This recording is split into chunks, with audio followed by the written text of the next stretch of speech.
menyempurnakan model desain kelas. Tujuan dari presentasi ini adalah memperbaiki atribut model domain, perbaiki hubungan model domain, perbaiki metode model domain, deklarasi konstruktor dari model domain, 5. Berakurasi perilaku metode, 6. Buat komponen dengan antarmuka. Di sini bisa dilihat dari peta prosesnya ya, bisa dilihat pada contohnya. Lalu memperbaiki atribut model domain. Atribut penyempurnaan mencakup hal-hal berikut. 1. Menyempurnakan metadata atribut. 2. Memilih tipe data yang sesuai. 3. Membuat atribut turunan. 4. Menerapkan enkapsulasi. Lalu menyempurnakan metadata atribut. Deklarasi atribut dalam diagram kelas UML mencakup berikut. 1. Nama, visibilitas, tipe, beragam, nilai awal, dan batas 1. Menyempurnakan metadata atribut. Nah, menyempurnakannya bisa dilihat pada gambar di bawah. Lalu memilih tipe data yang tepat. Memilih tipe data merupakan trade-off dari 1. Transparansi perwakilan, 2. Waktu komputasi, 3. Ruang komputasi. Nah, di sini untuk atribut sebuah nomor telepon. Tipe datanya string, long, phone number, char array, dan integer array. Baik, selanjutnya bisa dilanjutkan oleh rekan saya. Ganti, Alex. Slide selanjutnya. Udah. Oke. Selanjutnya ada buat atribut derive. Nah, pada analisis ini, kita mungkin tidak mempunyai sebuah atribut yang kamu tahu bisa menjadi atribut derive dari sumber lain. Nah, ini adalah contoh dari perhitungan usia seseorang dari tanggal kelahirannya. Ada analisis dan desainnya. Lanjut. Kemudian ada applying encapsulation. Untuk meng-apply encapsulation ini, langkah-langkahnya ada 1, buat semua atribut menjadi private. Kemudian tambahkan metode pengakses publik untuk semua atribut yang terbaca. Yang ketiga, tambahkan metode mutator publik untuk semua atribut yang bisa ditulis. Selanjutnya, ini contoh dari encapsulation-nya. Kemudian ada memperbaiki hubungan kelas.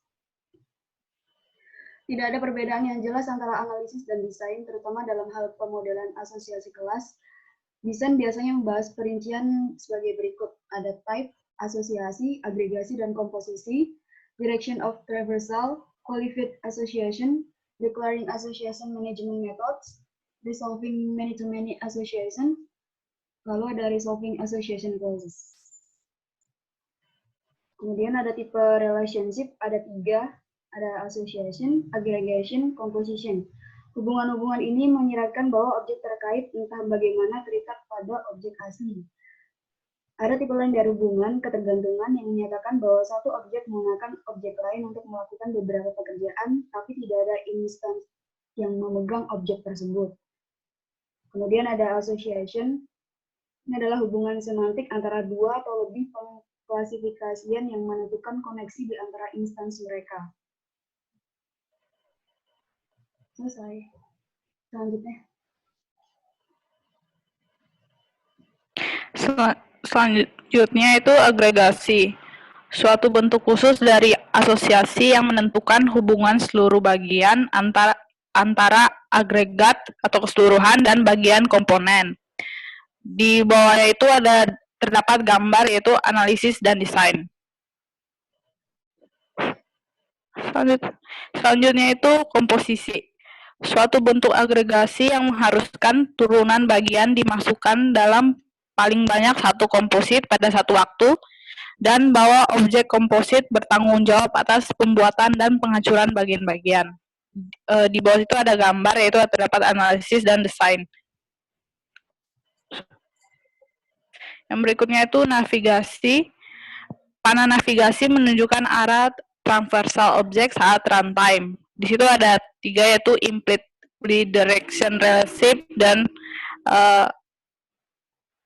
undirection relationship.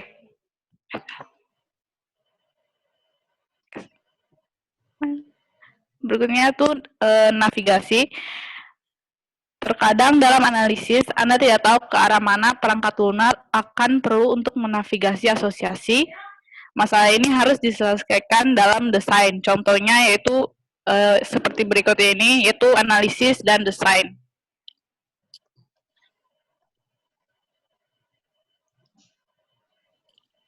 Berikutnya tuh asosiasi yang berkualitas. Dalam asosiasi satu ke banyak atau banyak ke banyak sering berguna untuk memodelkan bagaimana sistem akan mengakses satu elemen dalam asosiasi. Contohnya seperti gambar tersebut, yaitu ada analisis dan desain.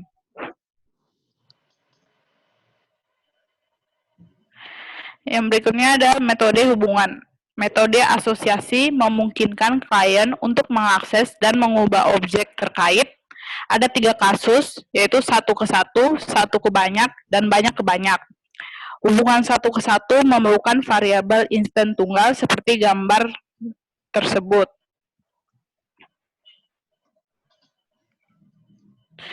Yang berikutnya itu metode hubungan. Hubungan satu ke banyak memerlukan penggunaan koleksi seperti gambar tersebut, yaitu ada analisis dan desain.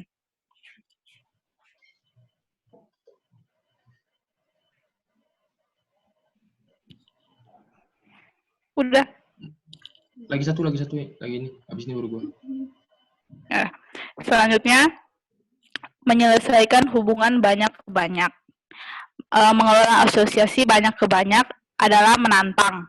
Pertimbangan untuk membatalkan persyaratan ini pada waktu desain, seperti gambar tersebut, yaitu ada analisis dan desain.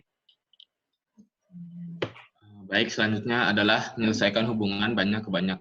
Jika asosiasi banyak ke banyak harus dipertahankan, Anda kadang-kadang dapat menambahkan kelas diantaranya yang mengurangi asosiasi banyak ke banyak tunggal menjadi 2 asosiasi 1 ke banyak. Contohnya tuh yang kayak ownership-nya nih yang di bawah nih. Selanjutnya adalah menyelesaikan kelas asosiasi. Kelas asosiasi hanya bisa ada dalam model analisis. Itu harus diselesaikan menjadi kelas yang dapat diprogram pada desain. Yang bisa dilihat di bawah ini tim score. Lalu selanjutnya sebagai alternatif kelas asosiasi dapat ditempatkan di antara kelas-kelas 2 kelas. Nah, seperti contohnya tim score yang ada skor integernya. Lalu metode penyempurnaan. Metode diidentifikasi selama alur kerja berikut. 1. Analisis CRC yang menentukan tanggung jawab. Analisis robustness yang mengidentifikasi metode dalam kelas layanan. Desain yang mengidentifikasi metode aksesor dan mutator untuk atribut dan asosiasi. Lalu jenis metode lainnya, manajemen objek, pengujian unit, pemulihan, operasi terbalik, dan gratis. Sintaksis dari metode penyempurnaan, visibilitas, nama, dan contohnya bisa dilihat pada gambar di bawah. Lalu perilaku metode anotasi. Anotasi UML dapat dilampirkan ke setiap metode untuk mendokumentasikan perilaku metode. Contoh gambarnya bisa dilihat di bawah. Lalu mendeklarasikan konstruktor. Konstruktor menginisiasi objek dan sintaksis yang mirip dengan metode. Gambarnya bisa dilihat di bawah. Selanjutnya dilanjutkan oleh Nanda. Baik, buat selanjutnya yaitu meninjau kopling. Idealnya model kita harus memiliki kopling terendah sambil mempertahankan fungsionalitas requirements atau non-fungsionalitas requirements seperti yang ada pada gambar. Oke, selanjutnya yaitu meninjau kohesi.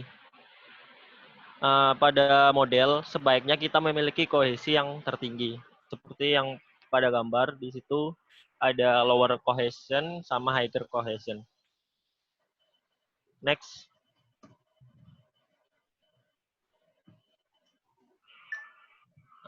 Lanjut. Selanjutnya membuat komponen dengan antarmuka. Jadi kelas yang dapat dikelompokkan ke dalam komponen yang kohesif dengan antarmuka selanjutnya disediakan dan diperlukan dengan baik. Seperti pada gambar di situ ada beberapa kelas yaitu book reservation, lin, sama let return notification. Oke, lanjut. Masih pada membuat komponen dengan antarmuka. Itu panah ketergantungan tidak diperlukan jika Anda menggunakan notasi antarmuka yang diperlukan.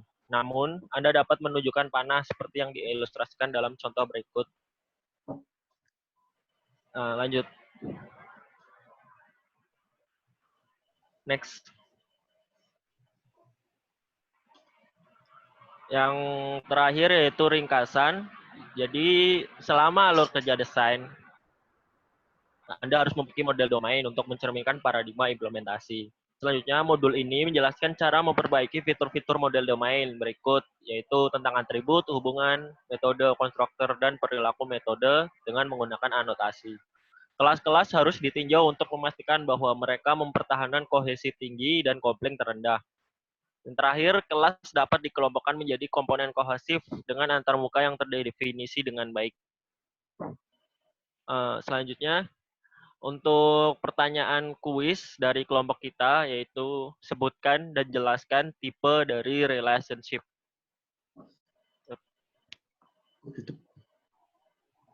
Baik, mungkin sekian dari presentasi modul 13 dari kelompok kami. Terima kasih.